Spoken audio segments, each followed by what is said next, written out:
Hello friends, आज की इस वीडियो में हम देखते हैं एमएससी थर्ड सेमेस्टर स्पेक्ट्रोस्कोपी का एक टॉपिक। ठीक है, जो एक क्वेश्चन है, ये क्वेश्चन एग्जाम में बहुत बार पूछा गया है। तो चलिए स्टार्ट करते हैं।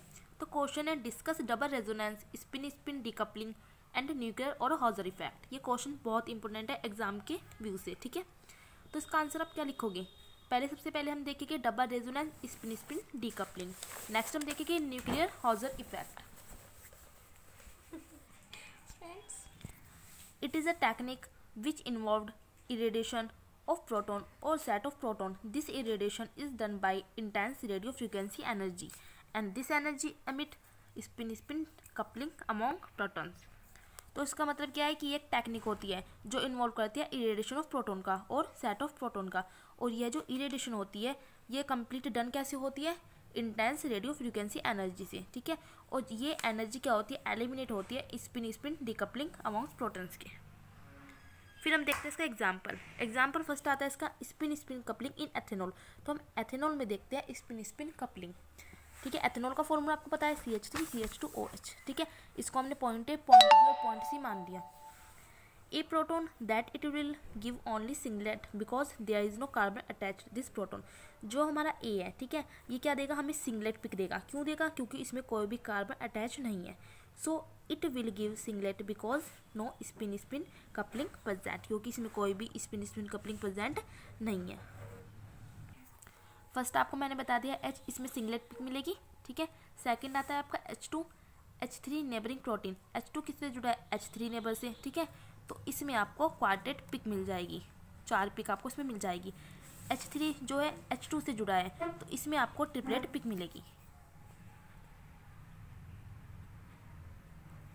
तो आपका स्पिन कपलिंग एथेनॉल में कंप्लीट हो जाता है। अब हम देखते हैं सेकंड एग्जांपल जो है स्पिन डीकपलिंग। वो कपलिंग था, ये है डीकपलिंग इन एथेनॉल।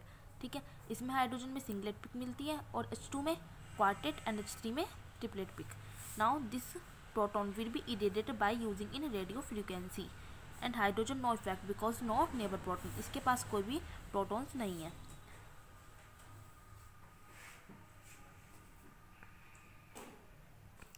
फिर हम देखते हैं diagram before decoupling and after decoupling, मतलब कपलिंग से पहले एंड कपलिंग के बाद। ठीक है, 2 radio frequency is used so known as double resonance और double irradiation. This technique is a powerful tool for simplifying the spectrum. ये जो टेक्निक है ये क्या करती है? हमारे स्पेक्ट्रम को सिंप्लीफाई कर देती है। Spin coupling is very important in identify resonance but in relatively complex molecule it may complicated the structure of spectrum. जो स्पिन कपलिंग है वो बहुत इंपॉर्टेंट है रेजोनेंस को आइडेंटिफाई करने के लिए। In other words we can see that spin decoupling और डबल इरेडिएशन और double resonance is a technique for simplify a spectrum for identify the relative position और प्रोटॉन इन अ मॉलिक्यूल। मतलब दूसरे शब्दों में हम कह सकते हैं जो स्पिन डिकपलिंग है या डबल इरेडिएशन या डबल रेजोनेंस वो एक टेक्निक है सिंप्लीफाई करने के लिए क्या? स्पेक्ट्रम को। ठीक है, और आइडेंटिफाई करने के लिए रिलेटिव पोजीशन, जो भी प्रोटॉन्स या मॉलिक्यूल्स में हमारी प्रोटॉन की जो पोजीशन होती है उसको सिंप्लीफाई करने के लिए टेक्निक यूज़ होती है। और for locating complex absorption, this technique is widely use for the study of complex molecule. ये जो टेक्निक है कॉम्प्लेक्स मॉलिक्यूल्स के स्टडी करने के लिए भी होती है। इन older time spin coupling was limited to irradiation of other nuclei like nitrogen, phosphorus, fluorine because a very large frequency difference from the proton resonance।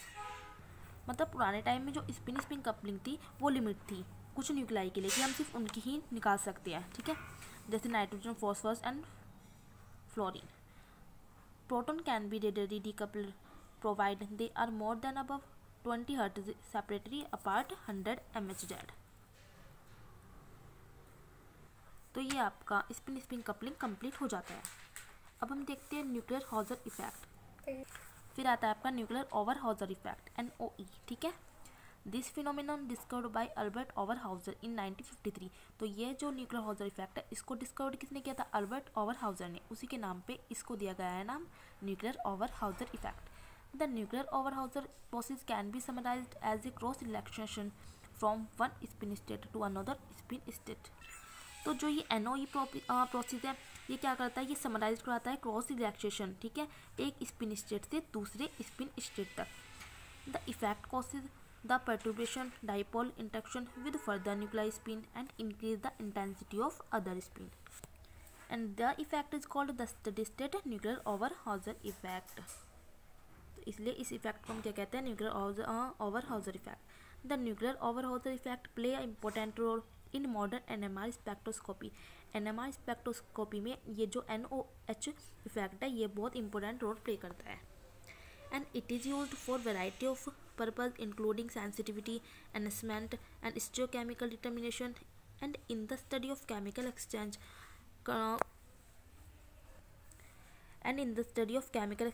conformation and ligand receptor interaction. And आप इसकी एक छोटी सी definition लिख सकते हो कि nuclear Hauser effect होता क्या है. The phenomena in which we determine the position of two proton. मतलब इसमें हम डिटरमाइन कर सकते हैं टू प्रोटोन की पोजीशन इन अ मॉलिक्यूल. एक मॉलिक्यूल में जो प्रोटोन होता है उसकी पोजीशन को डिटरमाइन करने के लिए हम इसका यूज़ करते हैं. By double irradiation one of the proton and study its impact and another proton which is situated in close proximity is known as nuclear Hauser effect. तो आपकी डेफिनेशन हो जाती है न्यूक्लियर और हॉजर इफेक्ट की. तो चलिए एक बार स्टार्टिंग से ये क्वेश्चन देख लेते हैं. तो जैसे मैंने अपने नोट्स प्रिपेयर किया आपको भी ठीक अपने वैसे ही नोट्स प्रिपेयर करने हैं. अगर आपको मेरी वीडियो अच्छी लगती है तो प्लीज़ लाइक एंड सब्सक्राइब जरूर करें.